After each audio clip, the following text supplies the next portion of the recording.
رمضان المبارک کے آخر میں اللہ مالک الملک نے اپنے بندوں پر انہیں اپنا مقرب بنانے کے لیے اور اللہ کا زیادہ سے زیادہ قرب حاصل کرنے کے لیے زکوٰۃ الفطر، صدقۃ الفطر، جس کو ہماری زبان میں فطرانہ کہا جاتا ہے، یہ بھی فرض کیا ہے۔ عبداللہ بن عمر رضی اللہ عنہما کی حدیث ہے، فرض رسول اللہ صلی اللہ علیہ وسلم صدقۃ الفطر صاعًا من طعام او صاعًا من تمر۔ رسول اللہ صلی اللہ علیہ وسلم نے صدقۃ الفطر، غلے کا ایک سا یا کھجور کا ایک سا فرض کیا ہے، علی العبد والحر، غلام پر بھی، آزاد پر بھی، چھوٹے پر بھی، بڑے پر بھی، مسلمان پر بھی، عورت پر بھی۔ عبداللہ بن عباس رضی اللہ عنہما کی روایت میں ہے کہ فرض رسول اللہ صلی اللہ علیہ وسلم صدقۃ الفطر، رسول اللہ صلی اللہ علیہ وسلم نے زکوٰۃ الفطر فرض کی ہے۔ تو ان احادیث سے یہ بات ثابت ہوتی ہے کہ ہر مسلمان پر یہ فطرانہ صدقۃ الفطر فرض ہے، اور وہ کس شکل میں دے گا، یہ بھی ان احادیث کے اندر صراحت موجود ہے کہ غلے کا ایک سا یا کھجور کا ایک سا رسول اللہ صلی اللہ علیہ وسلم نے فرض کیا ہے۔ اور حضرت ابو سعید خدری رضی اللہ تعالیٰ عنہما، ان کی روایت ہے صحیح بخاری میں، وہ کہتے ہیں کہ ہم رسول اللہ صلی اللہ علیہ وسلم کے زمانے میں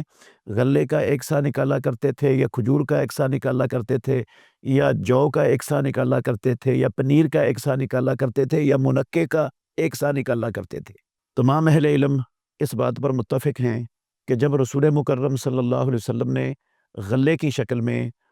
جو غلہ خوراک کے طور پر لوگ استعمال کرتے ہیں اس کی شکل میں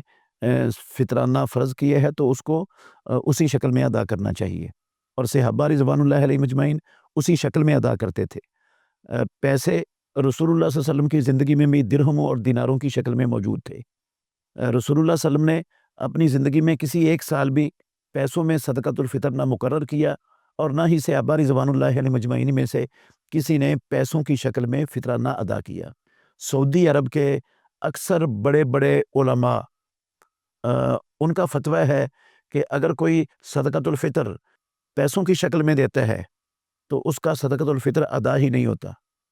کیونکہ رسول مکرم صلی اللہ علیہ وسلم کا فرمان ہے، من عمل عملا لیس علیہ امرنا فہو رد، جس نے ایسا عمل کیا جس پر ہمارا امر نہیں ہے وہ رد ہے، مردود ہے، وہ عمل وہ قبول نہیں ہوگا۔ تو وہ کہتے ہیں کہ پیسے دینے پر رسول اللہ صلی اللہ علیہ وسلم کا امر نہیں ہے، پیسے ہونے کی شکل میں نہیں دیے گئے۔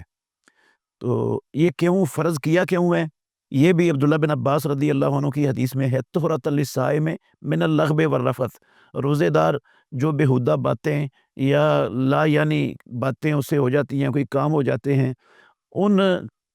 ان کی جو وجہ سے کمی آتی ہے، اللہ رب العالمین اس کو پاک کر دیتے ہیں یہ صدقۃ الفطر سے۔ وَطُعْمَةً لِّلْمَسَاكِينَ، اور یہ مساکین کے لیے کھانے کا بندوبست ہو جاتا ہے۔ وہ بھی عید والے دن مسلمانوں کے ساتھ عید کی خوشیوں میں شریک ہو جاتے ہیں، اور ان میں سے کسی کو پھر کسی کے سامنے عید والے دن ہاتھ پھیلانے کی ضرورت نہیں پڑتی۔ تو اس لیے رسول اللہ صلی اللہ علیہ وسلم نے یہ فرض کیا ہے۔ اور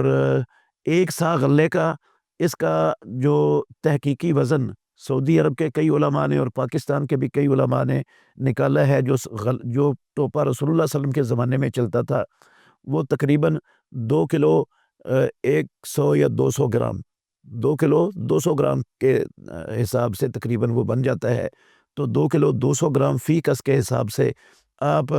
گندم دے دیں، چاول دے دیں، چنے دے دیں، منقع دے دیں، کشمش دے دیں، کھجور دے دیں،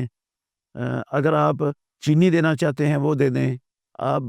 گھی دینا چاہتے ہیں وہ دے دیں۔ یہ سب خوراک کی مختلف چیزیں ہیں، تو جو خوراک انسان استعمال کرتا ہے اس خوراک میں سے جس جنس سے بھی چاہے وہ دے سکتا ہے۔ عام طور پر ہمارے معاشرے میں لوگ سب کے سب وہ گندم کی قیمت بنانے کی کوشش کرتے ہیں، جبکہ ایک تو یہ رسول اللہ صلی اللہ علیہ وسلم کے فرامین کے مطابق نہیں ہے، دوسرا یہ ہمیں حق کس نے دیا ہے کہ مختلف جنسیں رسول اللہ صلی اللہ علیہ وسلم نے مقرر کی ہیں۔ اگر پیسوں کی شکل میں بھی دینا ہے تو ہم جو سب سے سستی چیز ہے وہ ادا کریں، جو غریب ہے وہ بھی سستی ادا کرے، اور جو امیر ہے وہ بھی گندم کے حساب سے ادا کرے۔ یہ تو نا انصافی ہے، اور یہ فقراء اور مساکین کے ساتھ بھی احسان کی صورت میں نہیں آتا۔ تو جس کو اللہ رب العالمین نے جس جنس کی توفیق دی ہے جو خوشحال ہے وہ اچھی مہنگی اور قیمتی جنس ادا کرے، اور جو کمزور ہے وہ ہلکی جنس ادا کر دے۔ تو سب کے سب وہ گندم پر یا آٹے پر ہی اتفاق اور اجماع کر لیں، یہ بھی مناسب نہیں ہے، اور سب کے سب گندم کی قیمت بنا کر فطرانہ دینا شروع کر دیں، یہ بھی رسول اللہ صلی اللہ علیہ وسلم کی اور صحابہ کے طریقے سے مطابقت نہیں رکھتا ہے۔